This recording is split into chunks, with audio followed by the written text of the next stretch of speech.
Estamos en vivo en Cochabamba, Bolivia. Gabriel Michi. Gaby, ¿cómo te va? Buenas tardes, aquí Daniela y Antonio, te saludamos. Hola Daniela, hola Antonio, ¿cómo están? Buenas tardes. Sí, estamos en Cochabamba, una ciudad realmente preciosa, preciosa ciudad que está en una especie de valle rodeada de montañas a 1700 metros sobre el nivel del mar, solo en la parte baja, digamos, ¿no? Y ahí están viendo las imágenes de nuestro camarógrafo Emiliano Durso mostrándoles un poco el paisaje de esta hermosa ciudad, que es la capital del departamento homónimo, del departamento de Cochabamba, donde el movimiento al socialismo gana siempre por amplísima diferencia. Aquí ganó por el 67% de los votos el nuevo presidente contra el 25% de Carlos Mesa. Luis Arce arrasó aquí como lo hacía Evo Morales cada vez que se presentaba. Quería mostrarle un poco la postal de esta ciudad preciosa, que tiene como todos lados, como toda capital, las postales clásicas, ¿no? Los jóvenes limpiavidrios en los semáforos, mucha movilidad, mucho tránsito, muchos medios de transporte, que acá se utilizan mucho las camionetas pequeñas, pero hay colectivos como los que nosotros teníamos allá por la década del 60, muy coloridos aparte y demás. Y quería mostrarles también algo que nos llamó mucho la atención, que tiene que ver con el tema del COVID-19. Bolivia ha tenido hasta el momento 140.000 casos de COVID-19 y 8.800 muertos. Y el gobierno de facto de Bolivia había encarado una política de, pongo comillas, concientización un poco violenta. Fíjense los carteles. Él no respetó la cuarentena, la vida de tu familia está en tus manos. Y la foto de un cuerpo, ¿no? O la simulación de la foto de un cuerpo. Una campaña muy agresiva, que sin embargo, a pesar de todo eso, y que tiene en proporción menos casos que obviamente la Argentina, sí tiene un alto índice de mortalidad, de casi más de 700 casos por cada millón de habitantes. Pero bueno, quería mostrarles esa postal en una Cochabamba que ama a Evo Morales, hay que decirlo, que estuvo muy pendiente ayer cuando fue el acto allí en Chimoré. Impresionante. El acto de regreso de Evo Morales. Te digo que impresionante. ¿Cómo? Las imágenes eran impresionantes, la cantidad. Me hace mucho acordar los viejos actos del principio de la democracia. La cantidad de participantes fue enorme.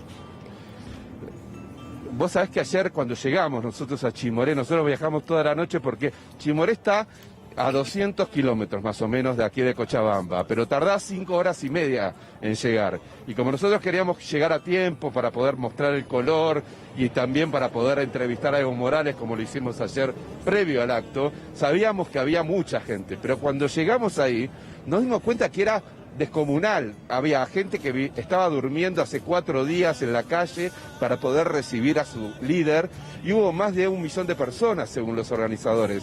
Y en el medio del acto llovió a cántaros y la gente se permaneció ahí. Después salió el sol, después volvió a llover. Nosotros nos empapamos cuando estábamos cubriendo el acto y la gente permaneció ahí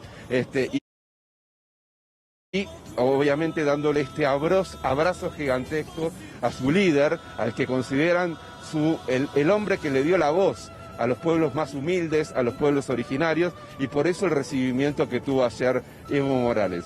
Al final no estuvo el presidente Luis Arce, que se especuló en algún momento que iba a estar ahí. Arce se quedó dando clases virtuales en la universidad donde él da clases, pero bueno, la verdad que fue una verdadera fiesta emocionante después de los 3 días de caravana, ¿no?, que había hecho Evo Morales cuando cruzó de La Quiaca a Villazón, ¿no? Por eso la mejor muestra para aquellos que no son respetuosos de la democracia y no creen en los movimientos populares es mostrarles este acto. Así responde el pueblo cuando alguien hace algo por el pueblo. Es este acto, mostrarles esto. El pueblo recibe a los líderes que hicieron algo por ellos. Entonces hay que mostrarlo, que es igualdad, es darle más derechos, quitar privilegios. Este acto es la demostración cabal de cuando un pueblo espera a un líder que quitó privilegios y otorgó derechos. Exactamente, y de hecho, por eso el amor que ha tenido de las bases populares, de los pueblos originarios, de los movimientos sociales, de los movimientos sindicales. Vos sabés que en este momento que nosotros estamos saliendo hoy en vivo aquí en Cochabamba, Evo Morales se está reuniendo con organizaciones de base, organizaciones sindicales, que, digamos, más allá de que haya habido un cambio de poder, de que Luis Arce es hoy el presidente del MAS, ellos responden a su líder, y su líder sigue siendo Evo Morales. Eso es un poder de un liderazgo que no se hereda, no se transmite a otros, y lo ven a él como el hombre que le dio la voz durante años de sojuzgamiento, durante años de sometimiento, y fue justamente así que lo recibieron, como vimos esas imágenes impresionantes en el día de ayer. A nosotros, con Emiliano, el camarógrafo, nos sorprendía cada una de las postales que veíamos, con la gente, con chicos esperando a su líder y con todas las inclemencias del tiempo que les mencionábamos, y eso lo genera alguien que en definitiva le pudo dar voz o le supo dar voz a aquellos que nunca en una Bolivia con una alta tradición indigenista nunca habían tenido la voz que tuvieron con Evo Morales, ¿no? La gente allí, pero que se ve, hay mucho movimiento en la ciudad. Me decía que es muy linda. A ver si podemos mostrar un poco la ciudad. Vemos que no hay mucha gente por lado, sí, las zonas mostramos la ciudad. Exactamente. Acá vemos, bien, Cochabamba es una ciudad de 2 millones de habitantes, capital del departamento homónimo, a la que le da, digamos, que tiene mucho desarrollo económico. Y ¿saben lo que notábamos con el camarógrafo, sí, recorriéndola?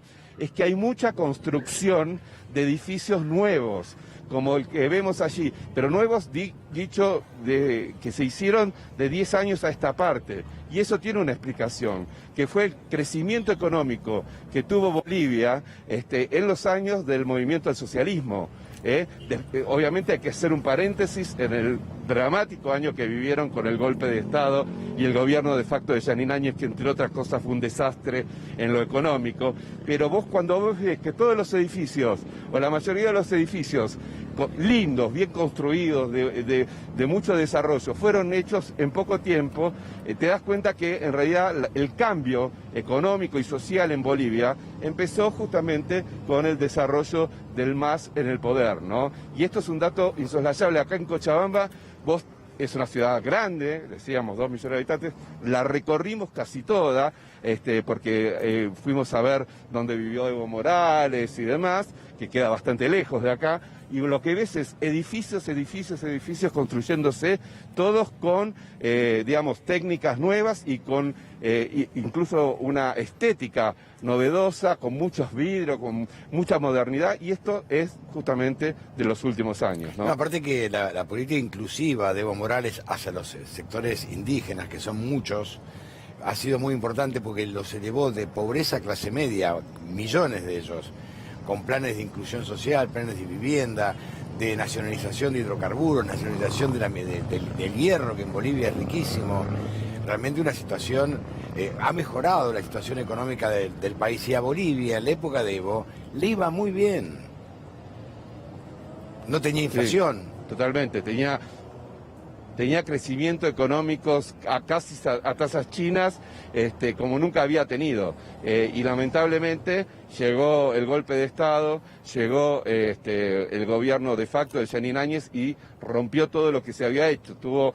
Está bien, estuvo la pandemia de por medio, pero la caída del PBI en Bolivia en el año de Jeanine Áñez fue del 11%, y se endeudó en solo un año en 4.800 millones de dólares. Lo que hace la derecha siempre. Gobierno, la derecha asume y se endeuda. Lo primero que hacen, asumir, recurrir a los fondos buitres, el FMI, ni bien asumen empiezan a generar deuda. Y obviamente beneficiando a sus amigos, ¿no? A costa del Estado. Siempre hacen lo mismo. Mirá acá Macri, antes Videla, mirá lo que hizo Pinochet, no sé. Cualquier gobierno de derecha que asume en un país latinoamericano, sobre todo, lo que hace es empezar a buscar los fondos buitres, fondos amigos. Siempre hace lo mismo, buscar escuelas internacionales, los próceres económicos que te destrozan la economía doméstica. Siempre hace lo mismo. 4.000 palos en un año. Un disparate. Sí, exactamente. Y pensemos también que esto ocurrió después de un golpe de Estado que dejó decenas de muertos. Nosotros hicimos la cobertura hace unos días de lo que ocurrió en Sacaba, hubo dos grandes matanzas durante el golpe de Estado, la de Sencata y la de Sacaba. Hoy Evo Morales dijo que tenía que definirse la justicia en una condena contra esto. El domingo se cumple un año de la masacre de Sacaba que nosotros cubrimos allí, que dejó 11 personas muertas que protestaban contra el golpe de Estado y fueron baleados por la policía y el ejército desde helicópteros incluso. Bueno, todo esto se hizo para poder llevar adelante un golpe de Estado que encima hizo prácticamente endeudar a Bolivia por décadas, ¿no? En tan solo un año de gobierno de Jeanine Áñez. Bueno, y un dato importante que acaba de ocurrir. La Fiscalía que está investigando hechos de corrupción y de represión ilegal acaba de pedir el paradero de varios de los ministros de Jeanine Áñez, entre ellos Murillo, que fue, dicen, el cerebro del gobierno de Jeanine Áñez. ¿Y por qué? Porque tienen muchas causas vinculadas a la represión al MAS, a los de negociados que hubo a costa del Estado, y la Fiscalía está justamente pidiendo el paradero de varios de esos ministros. ¿Por qué? Porque cree que se fugaron del país para evitar ser encarcelados por los atropellos que cometieron. Gaby, buenas tardes. Daniela te saluda. Es que lo hablábamos hace unos días. Se escaparon, Gracias, Dani. Se escaparon como delincuentes, ¿no? Quienes durante un tiempo estuvieron a cargo de lo que era el gobierno, y esto era lo más increíble, incluso de la propia Jeanine Áñez, que directamente 5 días antes de que asuma el nuevo presidente, desapareció. Digamos, esta era la persona que estaba a cargo de Bolivia. Bueno, no era realmente ella, ¿no? Sabemos, acompañada por todo un sector, pero quien estuvo durante este último año intentando ser la presidenta de Bolivia. Lo que quiero preguntarte es concretamente, y ya que te tenemos ahí, ¿cuál es el aire que se respira, no? Porque la verdad las imágenes que nosotros vimos de la llegada de Evo Morales al aeropuerto de Chimoré realmente fueron impresionantes, ¿no? Las estamos compartiendo todo el tiempo, pero recuerdo que hace un año, además, nuestros compañeros, los que fueron a cubrir allí, la verdad fueron muy maltratados también por cierta parte, ¿no?, del pueblo boliviano que reclamaba por la salida de Evo Morales. Esto me imagino que un año después habrá cambiado, ¿no?, con los resultados económicos, con los resultados que hubo durante este tiempo. Exactamente, cambió por completo.